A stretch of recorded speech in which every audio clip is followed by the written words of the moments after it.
James Yankee Jim Santiago Robinson was born about 1821 in Nova Scotia, Canada.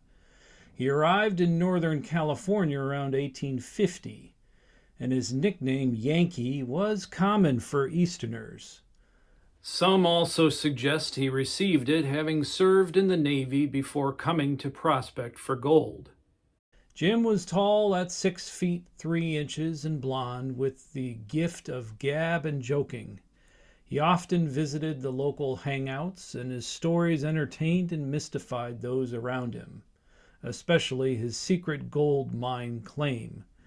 Jim would show the stones, and this boasting led a thief named Currier to follow him. According to records, a settlement in Placer County was once called Yankee Jim's Diggings, and it was told of a man named James Robinson who found the gold, which could be a clue about his mine's location. Jim was sleeping in a camp when he was shaken awake by the interested man named Currier. A conversation revealed Jim's past, having come from Maine and deserted a ship off the coast of California. He wandered inland where he found the hidden treasure. Jim pulled out his gun and proposed a deal. "If you go to town and get me some bullets, I'll show you the mine, but you must be alone." Currier accepted and left, but figured he'd be shot the moment he returned. So instead, he made a note of the mysterious spot where Jim slept and told others about its whereabouts. Jim was suddenly overwhelmed by prospectors, one of whom saw a familiar horse that Jim kept tied up. Another said the same, and soon it seemed Jim had a herd of stolen horses. In the summer of 1852, Jim fled to San Diego with his two pals, James Grayson Loring and William Harris. Historians debate whether he was set up for the prosecutors to take the mine or whether Jim and his friends were outlaws. The story becomes more complicated with another James Knowlton, a notorious thief and murderer. Knowlton and Robinson were both called Yankee Jim, and their stories had crossed. While in Northern California, George Tibbets heard the heartless stories of this murderer, Yankee Jim Knowlton, and arrived in San Diego around the same time as our Jim, Yankee Jim Robinson. When they arrived, San Diego was crime-filled and tensions were high. The townsfolk looked out for each other as Sheriff Augustin Harasthi and Under-Sheriff Philip Crosswaite were busy keeping the streets clear of drunks.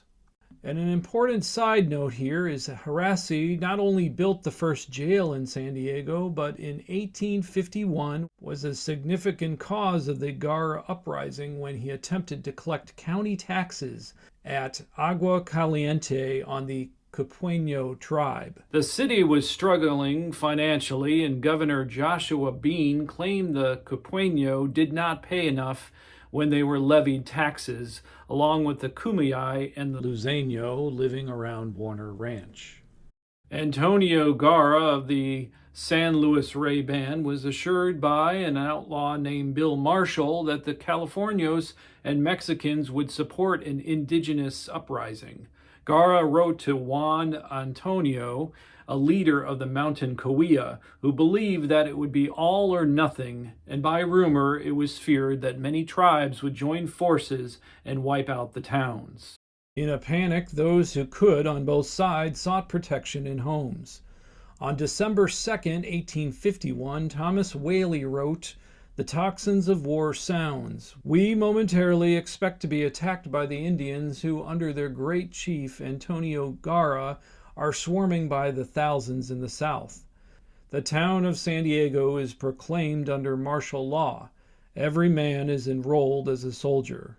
However, more troops would follow, and those recruits by sea kept the town in peril. But a few were arrested, and the wildness abruptly ended. At the same time, the Cupueño village was burned by the troops, and they assessed the damage and losses on their side at Warner Ranch. Gara was eventually captured, but told his story of Bill Marshall and other Californios who pressured him to rid the Americans. He and others were led to execution. The aftermath of the Gara uprising brought questionable volunteers to town to protect the area. While the volunteers were told things were over, the outsiders felt empowered to do whatever they wanted. Meanwhile, Jim and his two pals were amongst the rowdy bunch. They hung out at the bars and the gambling halls, always joking and telling stories.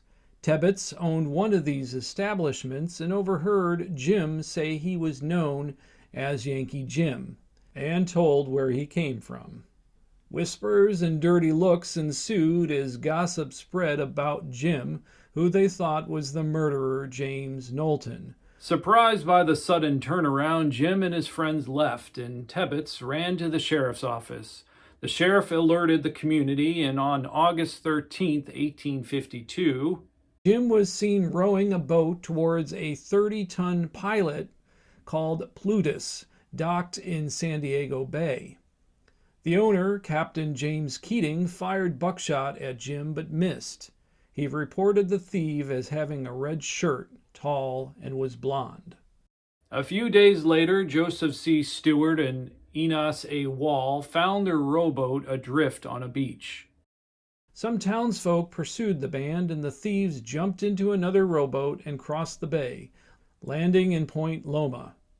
Jim split from his apprehended accomplices, and the following day was seen at Rose's ranch, where he begged a Mexican family for food and water. The rancher looked suspiciously at Jim and remembered hearing about his warrant. Jim was lassoed and hit on the back of the head with a Spanish artillery sword. Other accounts state it was a shovel. Whatever the case, the mob was waved to his location after several hours. Jim tried to escape, but the mob lashed and punched him, dragging him back to town. Jim was handed over to the sheriff, and his friends admitted to being horse thieves and that they had planned to escape on that boat. One wonders if they struck a deal to make Jim the more guilty party, giving them a lighter sentence, eventually landing them in San Quentin prison. Within days of being captured, the county, which had authority over the bay, placed Jim and his two friends on trial. It was August 18th, and at first Jim thought the whole thing was absurd, as if it was something to scare him. The jury box included the vigilantes, Stewart and Wall, who owned the rowboat, and Judge Benjamin Hayes, who was not always sober. Prosecutor James W. Robinson, who strangely had the same name as the defender and was the father of Honorable William N. Robinson, said Jim and his band only came to town to steal the Plutus to commit piracy on the high seas. It sounded laughable, and the proceedings amused Jim to the point he had to take it seriously. Unfortunately, Jim never knew the backstory of the other Yankee Jim that the bar owner Tebbets claimed him to be. Jim was unsatisfied with the public defender he was offered, so he spoke in his own defense. During the trial, Tebbets brought to life the Yankee Jim story through the San Diego Herald newspaper and pointed Jim as the French-Canadian loafer who murdered and robbed his way around mining camps.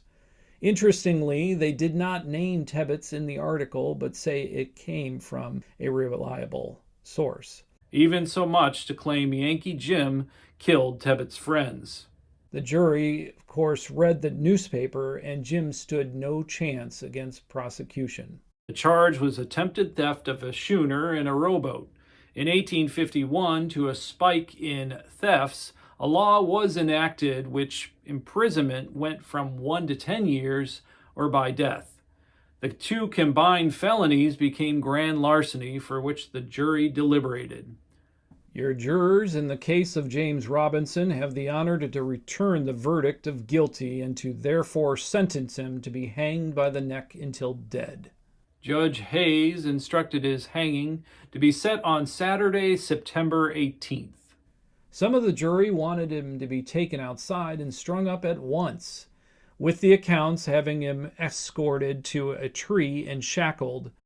But in the trial, there was mention of a jail, an adobe one, and the law required a jury to wait at least 24 hours before execution.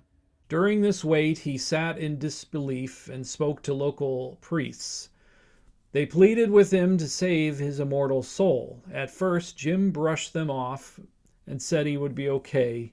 But if Jim still believed this was a cruel joke for such a petty crime, he continued into the last hour. The gallows consisted of 2 beams planted in the ground with a heavy bar across the top for the noose. He was transported by a mule-pulled wagon that was parked under the beams. The noose, hanging from above, was dropped over his neck and tightened. The sheriff carefully watched his pocket watch as Jim spoke to the crowd. In a pressing sentiment, he mentioned he was a good man who had given piles of gold to help poor men. He must have thought he could delay the inevitable by talking, but in a moment the clock struck 3:15 p.m., and the under-sheriff, Philip Crosswaite, ordered the driver to go, striking the mules with the whip as Jim kept his feet in the wagon as long as possible and uttered, "Am I going to die?"